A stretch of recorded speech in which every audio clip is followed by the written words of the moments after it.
Stage शो दोस्तों काफी अच्छा है, तो आप पूरा वीडियो जरूर देख के जाइएगा, आपको काफी ज्यादा मजा आने वाला है। जी हाँ दोस्तों, पूरा वीडियो जरूर देख के जाइएगा।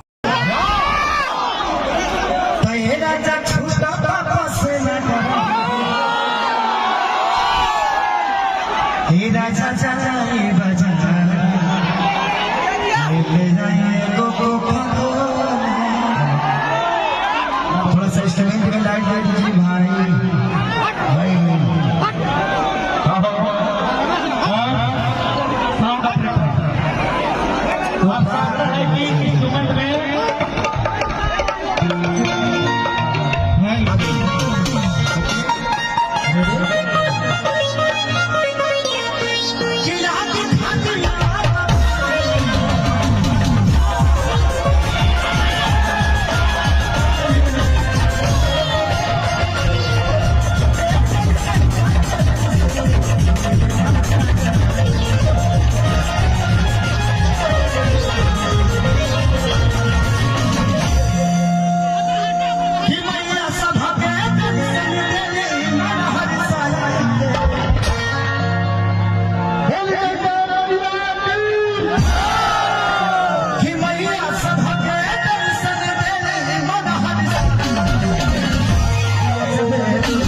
ये स्टेज शो दोस्तों आपको कैसा लगा हमको कमेंट करके ज़रूर बताइएगा, और आपको अगर इसके आगे का भी वीडियो चाहिए तो उसके बारे में भी हमको कमेंट करके ज़रूर बताइएगा।